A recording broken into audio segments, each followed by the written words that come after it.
എന്തല്ല ചങ്ങായിമാരെ, സുഖല്ലേ എല്ലാവർക്കും? ഇതൊന്നും കണ്ടിട്ടും എനിക്ക് നീ വീട്ടിൽ നിൽക്കാൻ പറ്റും. ഒരു മനുഷ്യൻ സഹിക്കുന്നതിന്റെ പരമാവധി ഞാൻ സഹിച്ചു. നിങ്ങൾ തന്നെ പറഞ്ഞ ചങ്ങായിമാരെ, ഇതെല്ലാം കണ്ടിട്ടും വീട്ടിൽ ഇരിക്കണോ വേണ്ടിയോ? രാവിലെ മുതലുണ്ട് നാട്ടിലെ പിള്ളേർ റീൽ അയച്ചിട്ട് പറയുന്നത് വാ പോവാ. സംഭവം ഒന്നുമില്ല കേട്ടാ. ഒരു സിനിമക്ക് ഇൻസ്റ്റ തുറന്നാലും നിവിൻ പോളി ഈസ് ബാക്ക്. അപ്പൊ ആ നിവിൻ പോളിനെ കണ്ടിട്ട് തന്നെ വരാം. കൂടെ നമ്മളെ സ്വന്തം സുഹൃത്ത് പാച്ചുണ്ട്. അതിനൊരെല്ലാം ഫുൾ ബുക്കിംഗ് ആയതുകൊണ്ട് നമ്മൾ ചെറുത്തിലേക്ക് സിനിമ കാണാൻ പോകും. അങ്ങനെ പോകുമ്പോൾ ഒരുത്തം വിളിച്ചിട്ട് പറഞ്ഞ് നാട്ടിലൊരുത്തനെ കൂട്ടാൻ പറഞ്ഞു. ഓനെ കൂട്ടാൻ വേണ്ടിട്ട് വീണ്ടും തിരിച്ച് നാട്ടിലെ ഇവനാന്ന് ചങ്ങായി ഇപ്പൊ നാട്ടിൽ ലാൻഡ് ചെയ്തേ ഉള്ളൂ. അങ്ങനെ നമ്മൾ ചെറുത്തൊരു ടാക്സിൽ എത്തിയിട്ട് കുറച്ച് ലേറ്റ് ആയതുകൊണ്ട് നടത്താൻ കുറച്ച്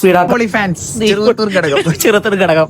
ഇവന്മാരിൽ നേരത്തെ വന്നിട്ട് അറ്റൻഡൻസ് രേഖപ്പെടുത്തിയിട്ട് ഗൾഫിലുള്ള സനോജിനെ നമ്മളെ വ്ളോഗ് ഭയങ്കര ഇഷ്ടമാണെന്ന് നമ്മൾ തിയേറ്ററിൽ കയറുമ്പോഴേക്കും ശ്വാസകോശ സ്പോഞ്ചെല്ലാം തീർന്നു പോയി. സീറ്റിലെത്തിയാണ് പ്രീത്ത് തന്റെ നൊക്ലാജി പറയാൻ തുടങ്ങി.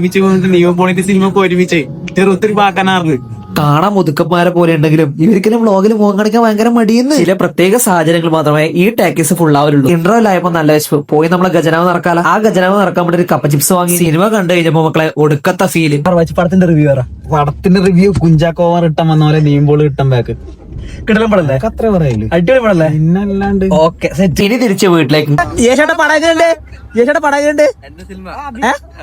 നിങ്ങളെ സിനിമയാ ഓക്കെ ജിജേഷേട്ടന്റെ ജീവിതാനുഭവം എന്ന സിനിമ എന്നാണ് ജിജേഷേട്ടൻ പറയുന്നത്. അപ്പോ ശരിടാ, നാളെ കാണാം.